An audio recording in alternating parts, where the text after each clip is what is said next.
Salut. La vache. 2h30 de ma vie pour une élimination toute pourrie comme ça. Fallait se l'appuyer. Mais bon, j'ai envie de dire, c'est comme d'habitude avec l'équipe de France féminine. Dès qu'arrivent les quarts de finale, ça coince. Et ça coince toujours avec la même chose. C'est l'indigence offensive. Ce soir, Laurent Baudadei, le sélectionneur, a utilisé 6 attaquantes. Il n'y en a pas une sur les 6 qui a fait un bon match. Alors évidemment, à partir de là, c'est compliqué de marquer des buts. L'équipe de France en a marqué un, que sur penalty, et encore transformé de justesse par Gregorio à la 13e minute. Penalty et carton rouge d'Heinrich, probablement un des cartons rouges les plus cons de l'histoire du foot, avec une faute pour le coup très féminine, puisque Heinrich a été expulsé pour avoir tiré la queue de cheval de Gringenbock.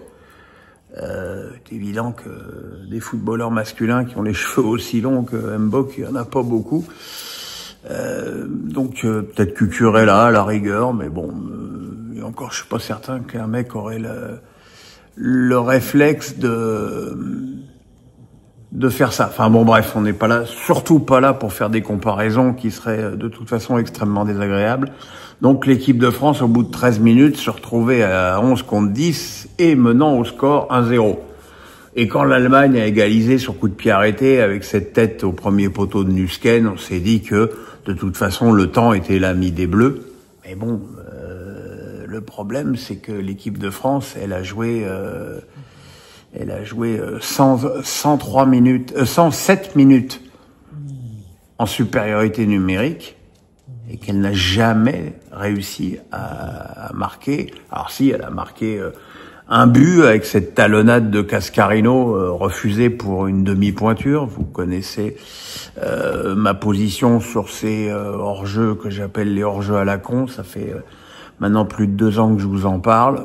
Mais bon, rien ne change au niveau des instances, donc on va considérer que Gregorio était hors jeu. Le deuxième but de Cascarino était hors jeu. Le deuxième but de Gregorio, c'est la Car qui est hors jeu. Là, pour le coup, là, c'est incontestable.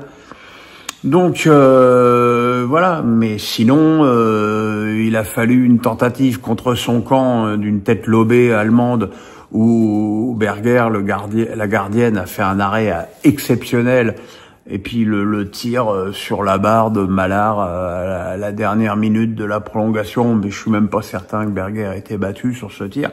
Voilà, c'est trop peu offensivement à 11 contre 10 pour espérer dominer une équipe d'Allemagne qui était de toute façon plus athlétique et qui a commis quand même énormément de fautes. Ça a été, non seulement que c'était déjà un mauvais match sur le plan technique, un mauvais match, bon, alors, sur le plan tactique, on n'en parle même pas, mais c'était en plus un match haché, et je pense que le trio Brand, Kett, Hoffmann a dû commettre au moins 15 fautes à L3, et c'était assez insupportable. Le foot féminin français va retourner dans son anonymat jusqu'à la prochaine phase finale, où on va se dire ou peut-être que Laurent Baudadei, s'il est encore sélectionneur, ou le nouveau sélectionneur, se privera peut-être de nouveau de cadre, puisqu'il faut se rappeler que dans cette compète, ni Renard, qui aurait pourtant bien servi ce soir,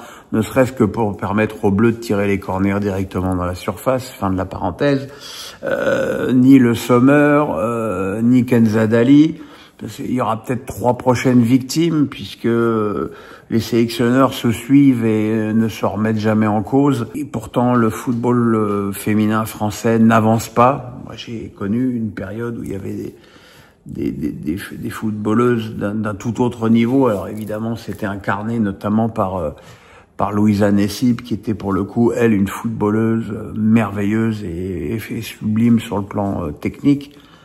Là, ce qu'on a vu, c'était quand même très très très faible sur le plan sur le plan technique, Selma Bacha qui a pas mis un centre du match, Baltimore qui est rentré, qui est pas passé une fois, Mallard, Katoto, on a l'impression qu'elle fait 100 kilos, Diani fantomatique.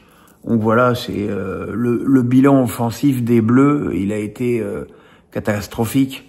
Et encore une fois, quand tu joues 107 minutes en supériorité numérique, c'est pas possible de se créer des occasions plus franches et c'est pas possible de faire si peu bouger.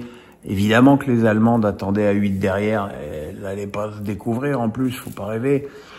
Voilà, et puis bon, bah cette séance des tirs au but, et n'oublions pas quand même que Péroumania, la gardienne, a repoussé durant le temps réglementaire un penalty de Nusken pour une faute de Bacha sur Brandt. Donc voilà, le bilan, il est mauvais, il est très mauvais, la déception, elle est très forte. Et bon, ça va évidemment relancer le débat de la qualité du football féminin. Et là, j'avoue que je suis un petit peu à court d'arguments pour trouver des choses positives à dire à ce niveau-là. Voilà, écoutez, voilà, on va pas tirer à la ligne, hein, c'est largement suffisant, ça vaut pas plus. Le pouce, la cloche, on s'abonne quand même, hein, parce que moi, les gars, moi, j'y suis pour rien, hein, et on se retrouve lundi pour Face à Pierrot, plus de 90 000 vues sur le Face à Pierrot de la semaine dernière. Merci les amis, bonne nuit.